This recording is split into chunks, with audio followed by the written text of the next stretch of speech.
தமிழக வெற்றி கழகத்தினுடைய தலைவர் விஜய் சற்று நேரத்திற்கு முன்னதாக நுங்கம்பாக்கத்தில் இருக்கக்கூடிய தனியார் ஹோட்டலுக்கு வந்திருக்கிறார். இந்த இடத்தில்தான் இன்று தமிழகம் முழுவதும் போட்டியிடக்கூடிய தாவேகாவினுடைய 234 தொகுதிக்கான வேட்பாளர் பட்டியலை விஜய் அறிவிக்க இருக்கிறார்.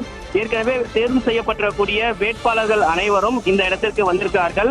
234 தொகுதிக்கும் போட்டியிடக்கூடிய வேட்பாளர்களுடைய பெயர்களை அறிவித்து அவர்களுடைய பின்னணி 234 தொகுதியிலும் நிற்கக்கூடிய வேட்பாளருடைய விவரங்கள் குறித்து அறிவிக்க இருக்கிறார். நாளைய தினம் பெரம்பூர் சட்டமன்ற தொகுதியில் விஜய் வேட்புமனு தாக்கல் செய்ய இருப்பதாக தெரிவித்திருக்கிறார்கள். கட்சியினுடைய முக்கிய நிர்வாகிகள் பொதுச் செயலாளர் ஆனந்த் டி நகர், அதே போன்று செங்கோட்டையன் கோபிச்செட்டிப்பாளையம், அருண்ராஜ் திருச்செங்கோடு, திருப்பரங்குன்றம் சிடிஆர் நிர்மல்குமார் உள்ளிட்ட முக்கியமான நிர்வாகிகள் வேட்பாளர்கள் எந்தெந்த தொகுதியில் போட்டியிட இருக்கிறார்கள் என்ற விவரத்தை அறிவிக்க இருக்கிறார். அது மட்டும் இல்லாமல் நாளையிலிருந்து தேர்தலுக்கான பரப்புரையை சென்னை பெரம்பூரில் இருந்து தொடங்க இருக்கிறார்.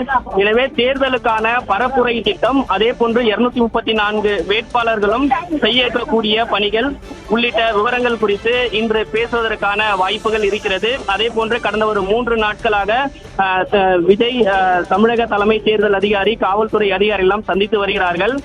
தேர்தல் பரப்புரைக்காக தாவேகாவை முடக்கக்கூடிய நடவடிக்கை எல்லாம் இருக்கிறது என்ற ஒரு விமர்சனத்தையும் விஜய் முன்வைத்திருக்கிறார். எனவே வேட்பாளர்களுடைய பெயர்களை அறிவித்ததற்கு பிறகு சில முக்கியமான விஷயங்கள் குறித்து பேசுவதற்கான நடவடிக்கையும் இருக்கிறது. அந்த வகையில்